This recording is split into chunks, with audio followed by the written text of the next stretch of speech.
क्या आपको पता है आपका स्क्रू कंप्रेसर रोज चुपचाप अपने मौत की तरफ बढ़ रहा है और आपको पता भी नहीं है इसके अंदर में इसका सबसे बड़ा दुश्मन कौन है। वो कौन सी चीज है जो अगर सही टाइम पे बदली नहीं गई तो कल आपकी मशीन कबाड़ बन सकता है।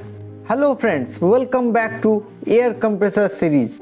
आज हम बात करने वाले हैं एयर कंप्रेसर का एक बहुत ही इंपॉर्टेंट पार्ट के बारे में, ऑयल फिल्टर। एक स्क्रू कंप्रेसर में ऑयल फिल्टर का काम वैसा ही होता है जैसे कि हमारा बाइक या कार के इंजन में होता है। इसका मेन मकसद कंप्रेसर के ऑयल को साफ रखना और एयर एंड को खराब होने से बचाना होता है।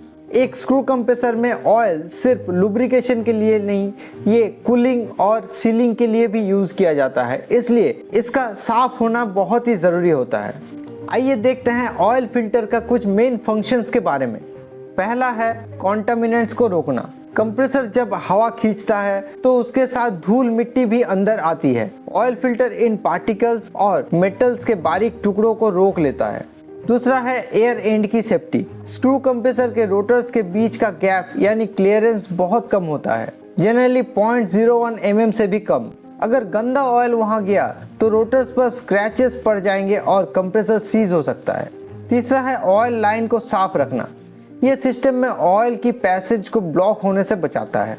ज्यादातर स्क्रू कंप्रेसर के ऑयल फिल्टर में एक बाईपास वाल्व होता है। अगर फिल्टर पूरी तरह से चोक हो जाए तो ऑयल आगे नहीं जा पाएगा और बिना ऑयल के कंप्रेसर तुरंत जल जाएगा। ऐसी सिचुएशंस में बाईपास वाल्व तुरंत खुल जाता है, जिससे गंदा ऑयल ही सही लेकिन रोटर्स तक पहुंच जाता है ताकि कंप्रेसर तुरंत ओवरहीट होकर सीज ना हो जाए।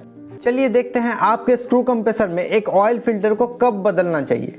एक स्क्रू कंप्रेसर में उसकी ऑयल फिल्टर की लाइफ कंप्रेसर का यूजेज और एनवायरमेंटल कंडीशंस के ऊपर डिपेंड करता है। नए कंप्रेसर में पहली बार अक्सर 500 घंटे में इसको बदला जाता है, लेकिन रेगुलर यूज करने पर इसको 2 से 3000 घंटे में आपके ऑयल के साथ चेंज किया जाता है। हमेशा ध्यान दीजिए, अगर आपका कंप्रेसर का टेम्परेचर अचानक बढ़ रहा है और हो सकता है ट्रिप भी करे तो ये एक गंदा ऑयल फिल्टर का निशानी हो सकता है। एक बहुत ही इंपॉर्टेंट मेंटेनेंस टिप्स, हमेशा जेन्युइन या ओरिजिनल ऑयल फिल्टर यूज करें, क्योंकि सस्ता ऑयल फिल्टर का पेपर प्रेशर नहीं झेल पाता है और फट जाता है, जिससे कचरा सीधा रोटर्स में चला जाता है और आपका लाखों का नुकसान हो सकता है। आप अपने कंप्रेसर का ऑयल फिल्टर कितने घंटों पर बदलते हैं? नीचे कमेंट सेक्शन पे अपना मेंटेनेंस शेड्यूल जरूर शेयर करें। आज के लिए इतना ही, मिलते हैं अगले वीडियो में। कंप्रेसर का एक बहुत ही इंपॉर्टेंट पार्ट के बारे में डिस्कस करेंगे और जानेंगे उसका मेंटेनेंस टिप्स। तब तक के लिए इजाज़त दीजिए।